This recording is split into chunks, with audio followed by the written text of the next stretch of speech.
Good afternoon, everybody. My name is Professor Matthew Heinsohn. I'm the head of school here at the Conservatorium, and it's my great pleasure to welcome Associate Professor Charles Fairchild to give today's About Music lecture.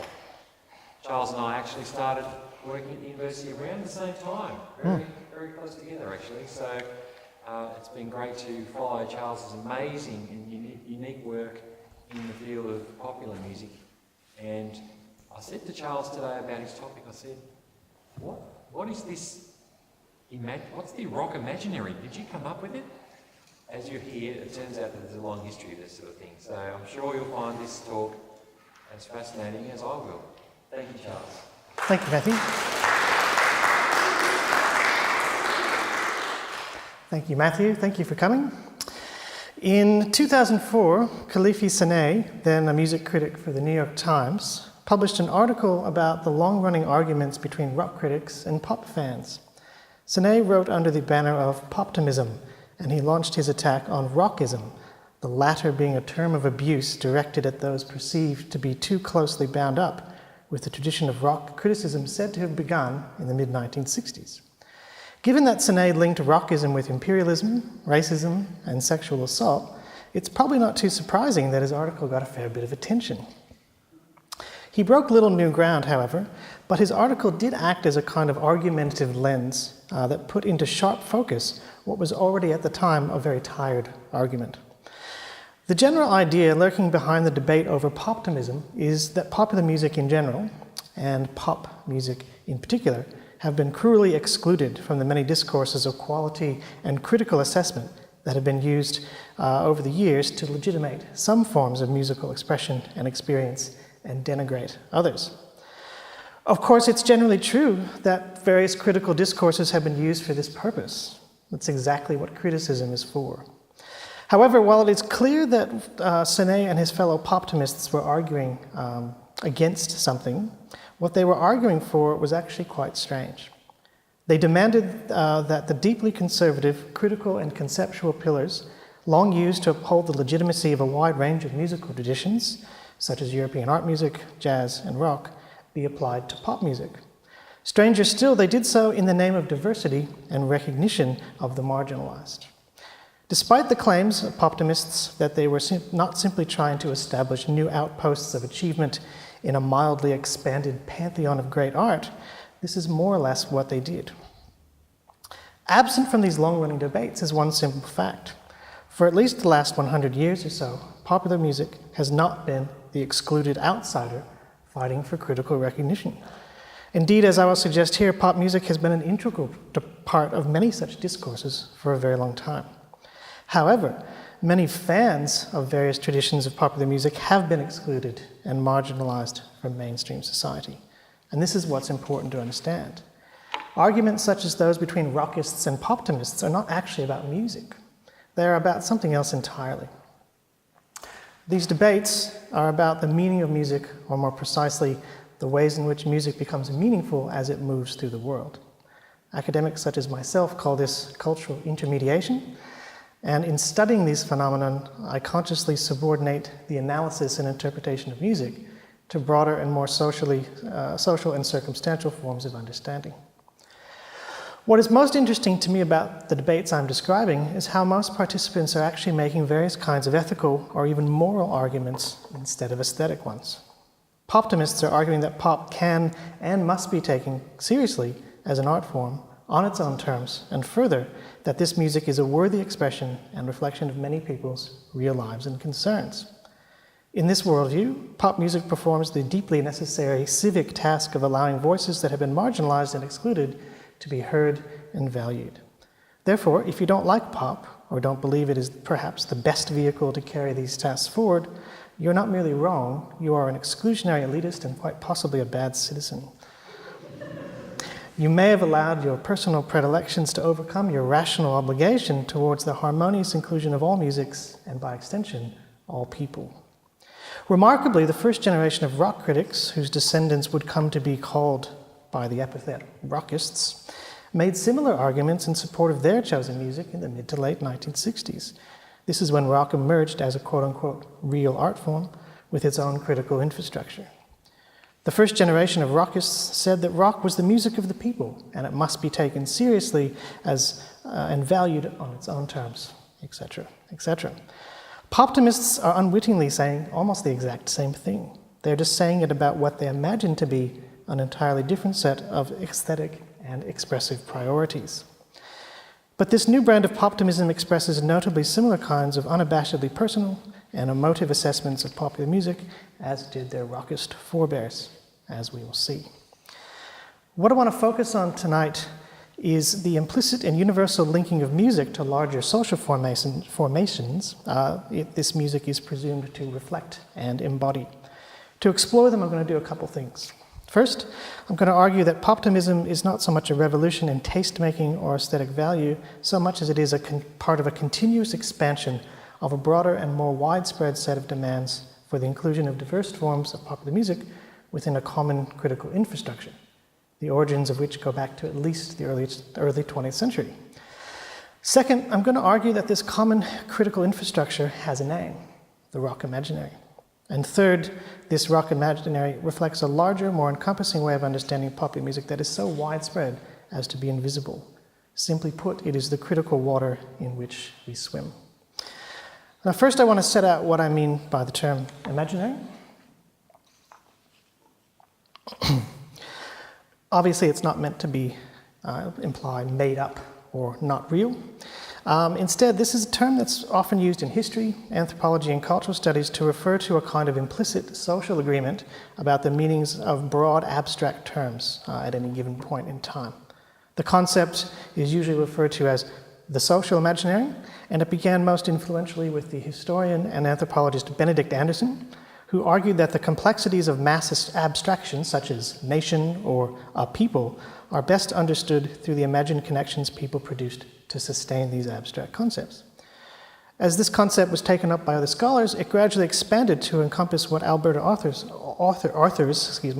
refers to as the thinking shared within a society by ordinary people, the common understanding that makes common practices possible and legitimates them. As Arthurs suggests, the social imaginary derives from the usual, the quotidian, from everyday attitudes, behaviors, and opinion-making. It flows from events and ideas and the realities that citizens live with most immediately and intimately. The social imaginaries we all live with and help enact every day are ways of managing and mediating our relationships with the great mass of people who are, in literal terms, strangers to us, but with whom we share a great deal of common knowledge. What this understanding of the imagination offers us is a tool to understand how we connect to one another both through implicit and explicit shared understandings of the world around us, through abstract ideas that are both constantly changing, but can also remain surprisingly stable. And obviously, one such abstraction is what I'm calling the rock imaginary. Now, what I mean by this term is the shared understandings we have of how we assess and make common meaning from various forms of popular music. I use the term rock not because I value this form of music above any other. I use this term because I'm describing the moment when this way of imagining our common social relationships with each other came to coherence, prominence, and eventually dominance through the kinds of ideas specifically used to talk about rock in the late 1960s. This imaginary has several key defining features. First, drawing on models of great art from the mid to late 19th century, the rock imaginary demands that its representatives be true to themselves and, more importantly, to their art, especially its origins and historical lineages. This means that their work must be an authentic reflection and legitimate extension of the tradition of which they are a part. Second, it demands that their work represent the highest standards of emotional and intellectual expression, a state often reflected in terms like depth or gravitas or maturity. Third, and finally, the rock imaginary demands that works of art admitted to its charmed circle must transcend everyday life and attain some sort of quote-unquote timeless quality, specifically because of their possession of the previous characteristics I've just noted. Now, this might sound like it would inherently exclude the shiny, spangly, seemingly depthless traditions of popular music that surround us today, but it doesn't. And it doesn't because this imaginary is not about any specific collection of musical attributes. Instead, it is defined by the act of laying a claim to a self-conscious historicization and aestheticization of a musical tradition of practice, and then linking this tradition to a broader set of shared values that extend beyond any immediate work of art in question.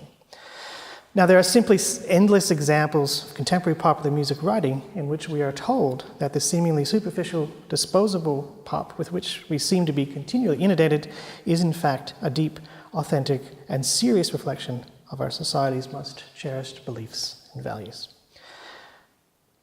There was a long and fairly gradual build-up to the coherence of the rock imaginary, starting in the early 1900s, and as I say, really coming together in the mid-1960s. Most importantly, one of the things I want to demonstrate about it tonight, or at least suggest about it tonight, is that there's a near total intertwining and simultaneity of both the commercial languages used to sell musical commodities and the aesthetic languages used to praise the works of art inscribed in those commodities. This is the one quality amongst all the others that for me most defines the rock imaginary. Now, I've divided the development of this way of understanding popular music into 3 periods, somewhat arbitrary. I'm just using them as markers. It's not to say this happened on April 10th, 1931 or anything like that. So the first period is the early 1900s, mostly the 1910s and 20s, and we have the appearance of phonograph ads as a main form for the use of the language of aesthetic quality and assessment in popular music. Second, 1930s to 50s, we have the appearance of the language of individual artistic greatness and transcendence being applied to particular artists. And from the 1960s to the present, the pervasive use of the full range of aesthetic ideals, including the ones I've listed: individual greatness, timelessness, transcendent artistry, inherent authenticity, etc. Now, I just want to show you a few examples of each period so you get a better sense of what I'm talking about. As I said, phonograph ads were one of the first, or one of the main public forums for the use of this kind of aesthetic language. And we see here a couple from the 1920s. And these are meant to demonstrate what I'm talking about when I talk about the characteristic and seamless marriage of languages of commerce and languages of aesthetics.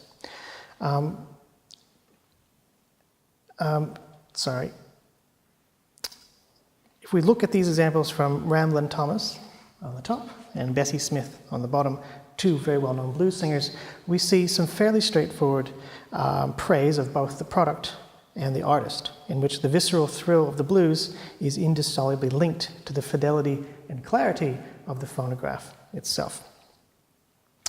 Now, importantly, there's a very large number of early phonograph ads which do not confine themselves simply to one form of music.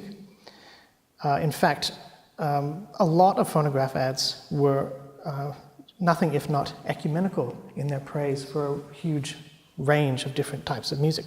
So, for example, here we can see many which explicitly acknowledge and encourage diverse listening and buying habits. So here the Edison company is extolling their productions of the quaint melodies of Southern Negroes, as well as the operatic, classic, or sacred selections they offer. Similarly, this one tells consumers that they can move from a brass band at one moment to a violin virtuoso the next, or to a singer of ragtime and grand opera after that. Tellingly, in the small print you probably can't read, this ad announces that some music never grows old, particularly if it recalls pleasant memories, doing so with a clearness, a fidelity, and a beauty that other devices simply cannot match. Here again we see the language of commodities and aesthetics merging seamlessly. This one also posits the phonograph as embodying a diversity of music-making entities. And as with the previous ad, imagining both ideal listening circumstances and ideal listeners. There's an enormous number of cuddling couples of many ages in phonograph ads. It's a characteristic sort of, we shall sit quietly and listen to our music and imbibe our love. Now, the second broad period I'm putting forward, the 30s to the 50s, sees the routine appearance of the language of artistic greatness being applied to individual artists. And we'll see this in the cases of three fairly obvious candidates: Louis Armstrong, Bing Crosby, and Frank Sinatra. Here we see, this is taken from an article that compares in quite some detail the singing styles of Armstrong and Crosby, two artists who were twinned throughout the early parts of their careers and primarily posited as vocalists, despite Armstrong's obvious talents elsewhere. As we can see, the author is quite specific, noting how both singers use the very tools of their trade to demonstrate their virtuosic control over their instruments. A few years later, Crosby is described simply as the greatest rhythmic singer of all time, who has demonstrated complete mastery of his unique voice. Perhaps unsurprisingly, Sinatra benefited from this sort of description, as this critical gesture is duplicated on his behalf in 1956. Right? The world's greatest singer visits Britain. We want to thank him for his magnificent contributions to the world of entertainment. And here we are told, or it is announced, he's now accepted as one of the world's finest pop stylists, a virtuoso, a perfectionist. Now, in all these examples, we can see the things that many poptimists claim to be impossible. Diverse rosters of artists praised for their talent and the beauty of their work on its own terms. Also, popular song, vaudeville, ragtime, and sentimental ballads were placed on an explicit par with orchestral music, violin virtuosi, and grand opera. The claim that our collective rosters of great artists have always consisted of only a small, homogeneous selection is simply not true. From the mid to late 1960s, we see how the rock imaginary came into its own as a coherent and stable entity. Specifically, we see what I called earlier the self-conscious historicization and aestheticization of various traditions of popular music, and these qualities come into full view. What the rock imaginary drew from those forms of aesthetic critique and assessment that preceded was again this seamless melding of commercial and aesthetic language. However, this melding was more often than not simply ignored or denied under the demands of a particularly rarefied discourse of great art. We can see this form of talk and description in particularly febrile form when critics wrote about Bob Dylan and the Beatles. In 1967, for example, the musicologist Joan Pazer claimed that Sgt. Pepper was not simply comparable to a new sonata or opera, but was far more important. Pazer's analysis of the album hit on nearly all the stops along the great art journey, its maturity, its depth, and perhaps inevitably its honesty. Dealing as the Beatles did with identity, loneliness, illusion, and death, for Pazer, quote, "The Beatles represent their generation and its overwhelming sense of anomie." And it's this last point that marks a key development in the evolution and solidification of this thing I'm calling the rock imaginary. Popular musicians were no longer merely tasked with providing entertainment, insight, or even virtuosity. They were expected to offer a voice that spoke to a wider public by making an art that captured something of the tenor of its times. Ellen Willis's famous essay on Bob Dylan, Before the Flood, did something similar, although in an even more florid idiom, as you can see. Here we see Willis arguing that Dylan's impact has not simply been on popular music, but on society as a whole, fomenting a revolution in which the very nature of popular musical expression was at stake. These were by no means isolated sentiments or marginal claims. We see here Ralph Gleason and Richard Poiret making similar claims about the Beatles. Taken as a whole, these authors argue that popular music is a real art form with the kinds of wider social impacts long expected of musical traditions of much longer standing than rock. Such claims are the final pieces of what has proved to be a very stable foundation of critical imagination. We can see three passages here taken from contemporary music criticism that I have found more or less at random. And truth be told, all three of them turned up in my Twitter feed in the past 2 months. The first one, the explicit claims to the universal relevance of Carole King's Tapestry. The second, the near textual hysteria that greeted the death of Prince. And third, the attribution of wide social importance and impact for even the most mercenary and rapacious of pop brands.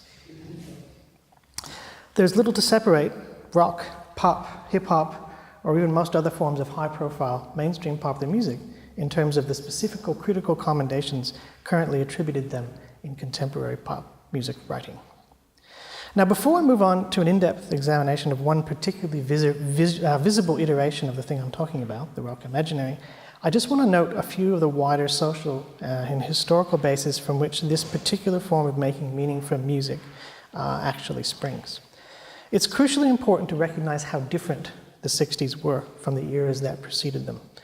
Despite the often overheated, overwrought rhetoric of generational uniqueness and significance used to describe this decade, by the start of the 70s, the conceptualization of the role and purpose of the individual in Western society was substantially different than it was at the end of the 1950s. Indeed, it's not too much to suggest that individual subjectivity operated within a very different framework of assumptions by the early 1970s than it had, say, 20 years earlier. As multiple historians have explained in extraordinary depth and at extensive length, this was a process that, far from being confined to the ideals and challenges of a single generation, actually took place over 20 or even 30 years. The raft of social, political, economic, and cultural changes responsible for this transformation are far too massive to recount here. I would simply like to make one crucial link that is rarely made in the discussion of this time period or its music. What made the rock imaginary become what it has become are the links between the evolution of capitalism in the post-World War II era and the radically expanded attributions of artistic greatness to forms and traditions of art never considered for such accolades before. I'll put it as simply and as clearly as I can. Contemporary capitalism's characteristic embodiment of success is the figure of the genius. And capitalism needs this singularly transcendent figure as evidence of its efficacy and its substance. We find such figures in music, art, literature, business, science, the military, politics, social movements, even academia.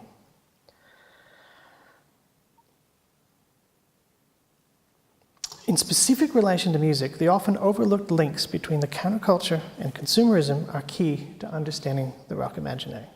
As the 60s ended and the 70s began, the institutional power through which popular music was produced and began its two-decade journey to near total corporate dominance. This dominance grew clearly and directly from the extraordinary and unprecedented amounts of money being made in the immense entertainment industry that came to define this era. Therefore, as I noted earlier, the near total, seamless, and eventually invisible merging of the commercial and aesthetic languages used to describe, analyze, and make sense of popular music have become the unquestioned norm.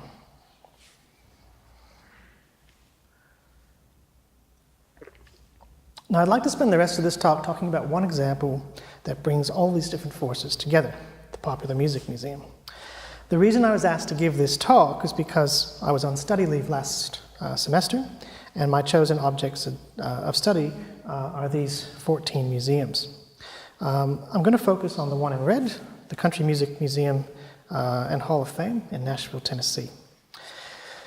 In this place, we can see the institutional power of the music industry as expressed through its economic might in seeking to establish an actual material home for the social imaginary that is meant to define the framework within which the meaning of country music is produced.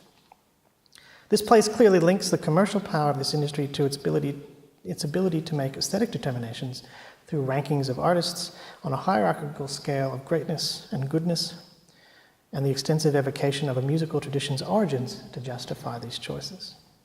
There are a few points about the Country Music Museum and Hall of Fame that we need to understand before we look specifically at the Rotunda.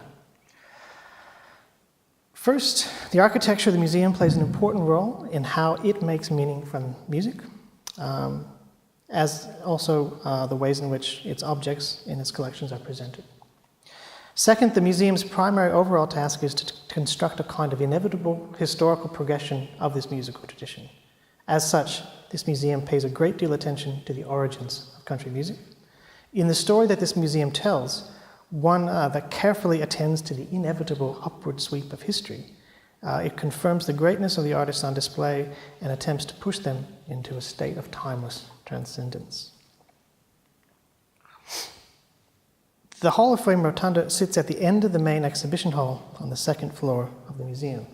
It's the round bit on the left. It is described as a shrine to the ancestors and forebears of country music. This is the room in which each commemorative plaque for each inductee is displayed. The room is part of a larger set of symbolic architectural gestures produced by this museum that are meant to physically ensconce visitors in the history of this music. As such, the symbolic and practical importance are intertwined. According to the visitor's guide, quote, "The building forms a massive bass clef when viewed from the air. The rotunda forms the round hanging mass of that clef, familiar to bass players." The little dot. The rotunda anchors the east end of the building, whose front is meant to resemble piano keys. You can see that, yeah. And whose dramatic tilt skyward is meant to, this is quite specific, meant to recall the tail fins of a 1959 Cadillac sedan. That's a direct quote. A favorite of many rockabilly and hard country singers, which is, let's face it, that's true. It's also kind of cool. The rotunda is meant to be variously resembling a drum kit, a rural water tower, or a grain silo. It is capped by a tower that is both a replica and that is a replica of the distinct diamond-shaped WSM radio tower, the Nashville station that used to broadcast the Grand Ole Opry. It is also intended to recall a church spire. The tower pierces the roof of the rotunda, and it does so through a stack of circles meant to evoke the evolution of recording media. You can see that tiered thing there. From the 78 to the vinyl long-playing album, 45 single, and the compact disc. Can't quite see them here, but the final adornments around the exterior circumference of the rotunda are a bunch of stone bars on staff lines. The melody that they spell out essentially is from the Carter family's version of "Can the Circle Be Unbroken?" The song said to have started the country music industry upon its release in 1935. Now, the rotunda is only a short walk from the end of the permanent exhibition, but before you enter, there is a striking feature. There's a round pool of water into which a small but perpetual flow audibly trickles. The water then flows alongside the wide, curved, sweeping staircase that leads you back down to the main foyer. This stylized design gesture is accompanied by another, a verse from Ed Snodderly's song, "The Diamond Stream," which is carved into the wall next to the fountain's source. The song likens the endless flow of water to the endless flow of song. The fountain itself is trimmed in a light kind of reddish-brown sandstone called crab orchard stone, which is quarried from eastern Tennessee. This kind of material symbolism abounds inside the rotunda as well. This is an open, quiet, contemplative space dedicated to the acknowledgement of the presumed permanence of this musical tradition.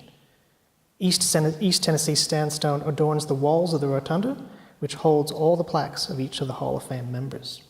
As the visitor's guide tells us, the mottled brown and red flooring is made from southern pine, of the sort that used to adorn the floors of southern warehouses and factories. According to Dolly Parton, the narrator of the audio guide for the final stop on the museum's self-guided tour, quote, "This special room was designed to recognize Hall of Fame members in a style that's in keeping with this high honor. Everyone who is recognized here is equal. The members' plaques are placed randomly around the room, and the room is round to assure that every Hall of Fame member has a place of equal importance," unquote. At the center of the room, and to some extent at the symbolic heart of what the museum refers to as the pinnacle of country music, is a sandstone disc. This disc was originally installed at the entranceway to the first Country Music Hall of Fame museum, which was built in 1967 and was located on 16th Avenue, which is in the heart of Nashville's famous Music Row. It was moved to this new home in 2001. The plaque reads as follows: "Here lives country music, its spirit and its history, its people and its song." Directly above rests the bottom half of the rotunda's tower, dramatically descending from the roof, coming to a sharp point which looms about 15 feet above the floor. The top 2/3 of the rotunda is ringed with windows, which allow in a great deal of natural light during the day, but it also gives the room its distinctly spacious feel. Just below the windows is a thick band of deep maroon, on which the words "Will the Circle Be Unbroken" stretch across half the diameter of the room in massive gold letters. "Will the Circle Be Unbroken" was the name of the original hymn. The Carter family version is called "Can the Circle Be Unbroken?" Tomato, tomato, as far as I'm concerned. The experience of this room is meant to incorporate the spectator into something much bigger than themselves through this collection of stylized design gestures. The most striking of these is the presence of the Thomas Hart Benton painting called The Sources of Country Music. The painting was the last canvas ever produced by Benton, whose later work was comprised of dark, dramatic, representational paintings and murals, mostly depicting what he called, quote, Americana and the simple rural small-town life, unquote. Building on Benton's stated desire to produce what he called paintings that would carry unmistakably American meanings for Americans and for as many of them as possible, unquote. This particular work is said to describe to Benton's notion of a democratic art and its accessibility to the common man. As such, the painting is a material manifestation of the purpose of the Rotunda itself. The 6x10 painting is hung in the center of the back wall of the Rotunda so it faces visitors as they enter. The composition is organized around a series of figures representing an element of the many traditions which constitute country music. In the upper left corner, behind the wall, you can see a group of women wearing bonnets and their Sunday best, singing from a hymnal as their preacher guides their performance. In the front, separated from them by a low wooden wall, are two men seated playing fiddles and two women, one seated playing a dulcimer, the other standing and singing. They play together on a simple wooden floor as several couples dance behind them. In the right foreground stands a cowboy playing his guitar, while slightly to his left and further in the background is an African-American banjo player sitting on a log whose pose is remarkably similar to that of the cowboy. A group of African-American women dance on the riverside as a steamboat passes by under a hill on the top of which is a church glowing in reflected afternoon light. It's right back in the corner. It's a very busy composition. The painting is dotted with items heavy with meaning, such as a jug, a coil of rope, a saddle, and some regional flowers. The most dynamic element of the painting is the one which has commandeered the gazes of most of the main figures. An early 20th century passenger train, its body lurching forward as smoke trails behind it. It roars through the middle background, capturing the eyes of musicians and dancers which are locked on it, as if their music is accompanying the inevitable march of progress the passenger train symbolizes. All of the elements of the painting seem to tilt dynamically towards the center of the canvas, and then our collective gaze on the main figures takes our eyes upwards towards the train that unifies this visually crowded and complex scene. Benton was said to be extremely concerned about getting the exact right train in his painting. Eventually he chose the Cannonball Express as his model, the very train in which Casey Jones famously died. The painting accomplishes in comparative miniature what the museum as a whole attempts. It links together a diverse, complex range of social histories and finds a place for them all within a unified and harmonious landscape of American musical history. It does so through the judicious use of both fact and fancy, the verifiable and the mythological. While the social histories of American popular music are deeply inflected with the often brutal histories of racial, gender, and economic oppression, these are completely elided, if not obscured here. As many scholars have demonstrated, the tidy unity of this history is as much a fiction as Benton's imaginary landscape is. It is a unity that imposes a pre-modern simplicity on the origins of country music, preferring sunny stories of settlement, certainty, and universal progress over those of struggle, ambiguity, and accommodation. The Hall of Fame Rotunda is one of a number of shared representations presented by this museum to attest to the fact that it is and intends to be an important participant in a very much desirable social order. This is how the museum produces a naturalized frame for its choices. This is made particularly clear from the tremendous care the museum takes in demonstrating the legitimacy of the hall and the processes by which new members are inducted.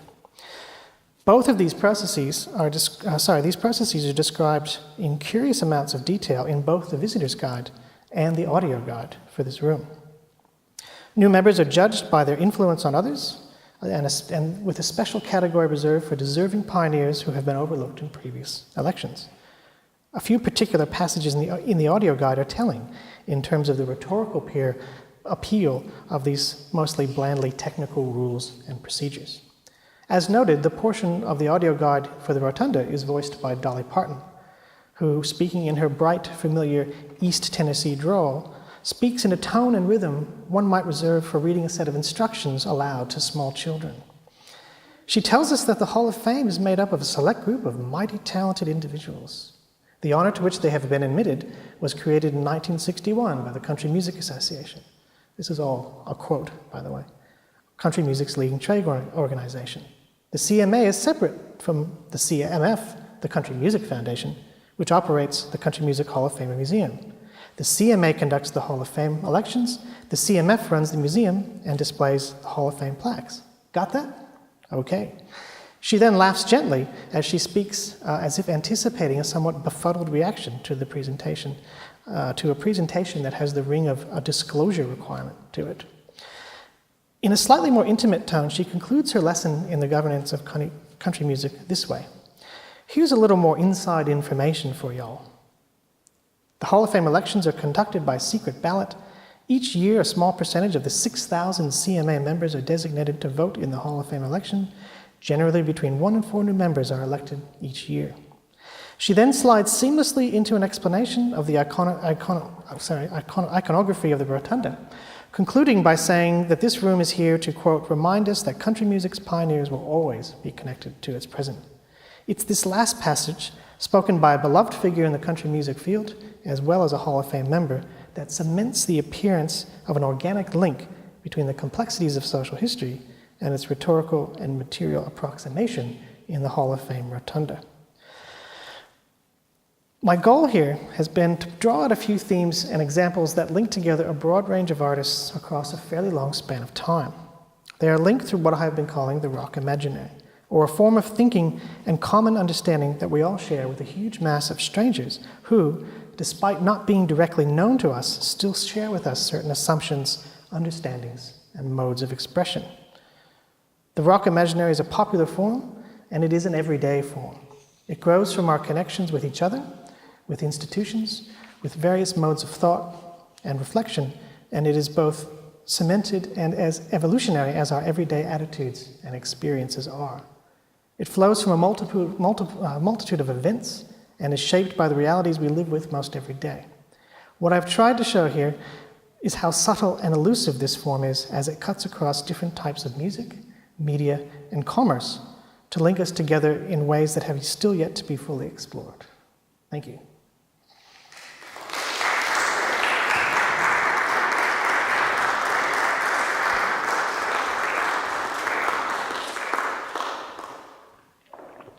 Thank you, Charles and Professor.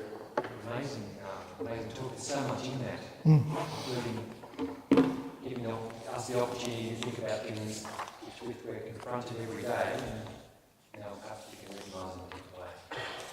We've got a few minutes for questions. We've got about 10 to 15 minutes, so if anyone has any questions for Charles, please. Thanks, Charles. So I'll just jump in with the first question. The rock imaginary, the way, especially traced out reference to the music, seems like a useful tool for avoiding conversations about the sorts of societal things that make life feel unneeded for artists. That's sort of how it seemed in different steps. And I'm wondering if I am getting that right, and if that's the sort of way it's used in other museums you look at. Yeah, it's so if you go back to the list of museums I looked at, I sort of, the only one I didn't get to, the only one was the Rock and Roll Hall of Fame in Cleveland, because we had a choice, and it was winter, it was January in America. It was like we could go north to 1 where it was cold and miserable, or we could go south to like 7 where they had barbecue, and I've got family from Southwest Virginia. It's one of the places in the world I think is the most beautiful. So that was a pretty easy choice. Other than that, you've got the Experience Music Project, British Music Experience, Beatles Storygram. You can see there's a range of styles and things. And what's striking, and I wasn't looking for this when I started. All this came up after.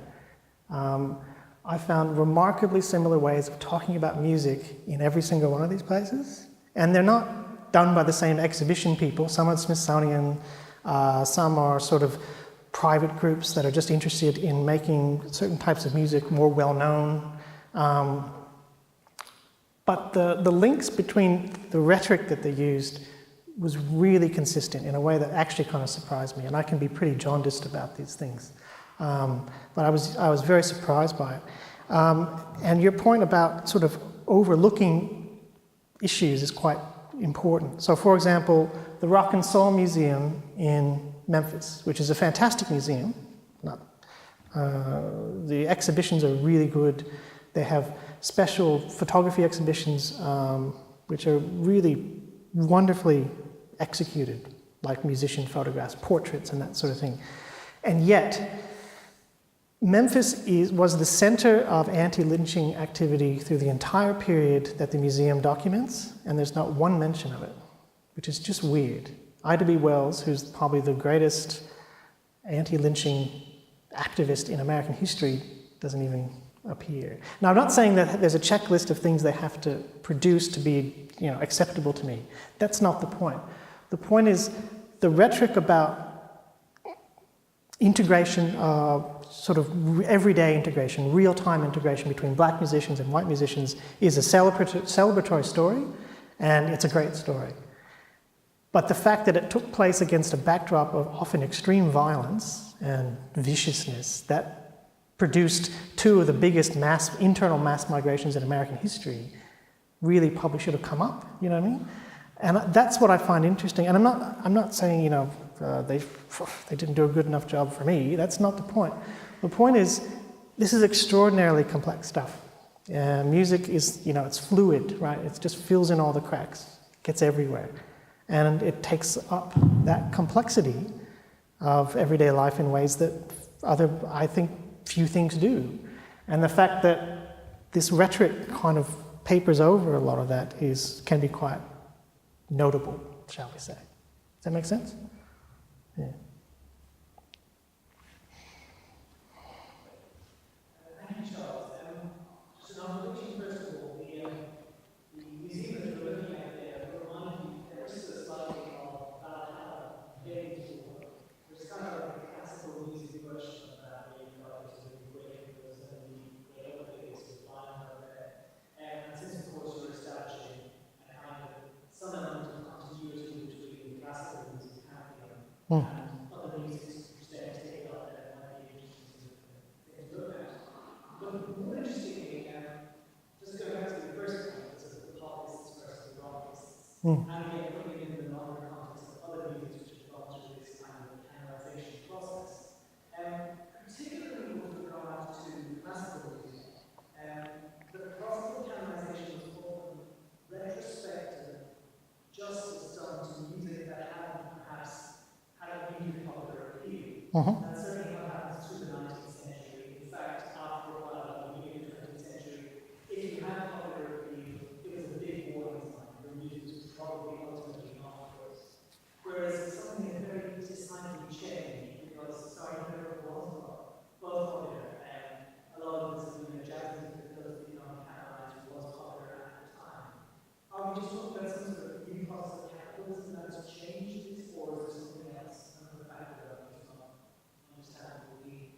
It's a good question. I don't know enough about 19th century capitalism to suggest how that influenced canonization in that period.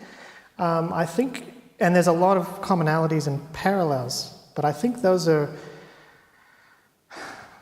circumstantial evidence. It doesn't point to any deeper commonality. And the reason I say that is because the way in which popular music evolved after sound recording became commercially viable, which wasn't until like 1905, 1945, thereabouts, when Caruso finally had the first million seller. Obviously not strictly speaking popular music, but he did excise a little tiny bit of an aria, and that, was presented along in concert programs with arias, sentimental ballads, ragtime, classic vaudeville kind of stuff, really. Some random person shows up and sings Pagliacci. It's like, okay. After that point, popular music developed in a way that I think is unusually relevant to us, particularly relevant to us in a way that I'm not convinced 19th century canonization is. And the reason I say what I'm getting at, that the process of canonization in popular music, which is a much more difficult task because the critical infrastructure is far more diffuse. There's way more stuff, way more artists, way more productions. To me, it's a kind of quixotic thing to canonize it. What I think developed were a couple of different forces. One, as you say, the retrospective thing is quite important because there's lots of retrospective canonization. There's lots of people who like to be the person who discovered the one band that no one knew about from 1973, and wow, look how important they are. There's a kind of industry of that as well. Now, I'm not belittling it, saying it shouldn't be an industry.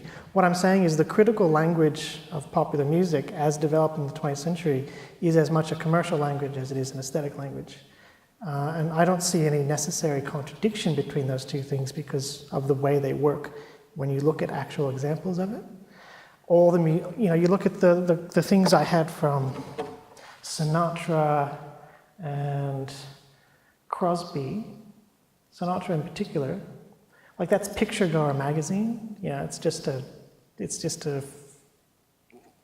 people who like to go see movies. And other than that quote at the beginning, it's just literally a list of everything he's ever done, right? So it's a product list, right? That's one of the main forms through which the extolling of great artistry came about. Now, I'm not saying, so it's an interesting discourse, shall we say. It has a purpose. One of the purposes is to sell stuff, sell magazines and to sell records. Nothing wrong with that. And I think that's a distinct type of canonization, where those two functions are not just indissolubly linked, but you can't really prize them apart. I don't think you can tell one from the other. I think there are lots of people who have tried, and it doesn't sit for me. Well, anyway, that's my thoughts about it. Does that make sense? I feel like I'm babbling now. This image is making me think about the equivalent motion picture of the popular music star, in contrast with the movie star. Movie stars came about with the rise of independent filmmakers in the wake of World War I. And they were clearly a creation of the industry itself. Mary Pickford, Douglas Fairbanks, as stars were created by the industry so that they could advertise the next movie starring their favorite whatever. And I wonder how much of the music star was created by the industry as opposed to, well, who are the other two players? The general public, the fans, and also the critical press, such as it is, which I guess by the 50s and 60s would start becoming quite influential. But the industry was the most influential. So who created the star? That's a big question. If you look at Armstrong or Crosby or Sinatra, they were also all film stars, right? So there's a kind of a nice crossover. I think with pop stars, rock stars, I think they were created by whatever means happened to be available.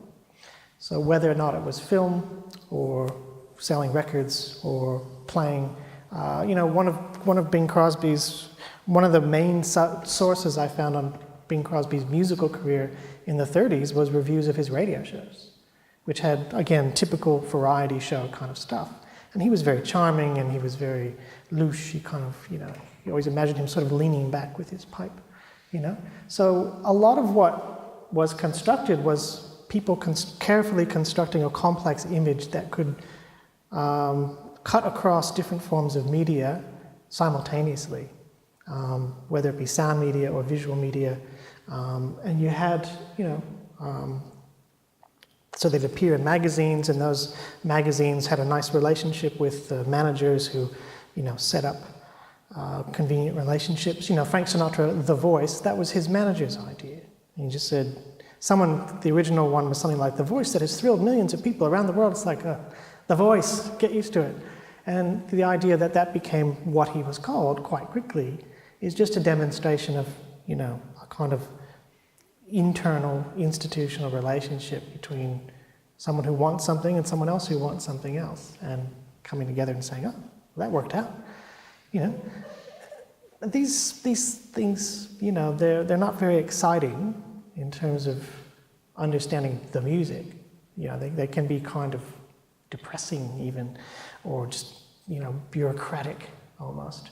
But I think basically what I would say to that question is there's an extraordinary range of means to make stars in music very early on, in 1911s, the 19-teens and 20s, and there were people who jumped on them very quickly and very effectively and made excessively good use of them to create, you know, what we would today call their brand. Okay? So I think it's a complex issue of whatever means were necessary and whatever was working at the time. Thanks, Charles. It's absolutely fascinating, and I look forward to continuing the conversation outside. If you'd like to join us, I believe that we have refreshments out and to the left as you exit the recital hall. Just to let you know, next week you have the About Music lecture on the fascinating topic of Central European refugees working here at the Sydney Conservatorium of Music, so very happy to see you. Thanks very much, and thanks again, Charles. Thank you.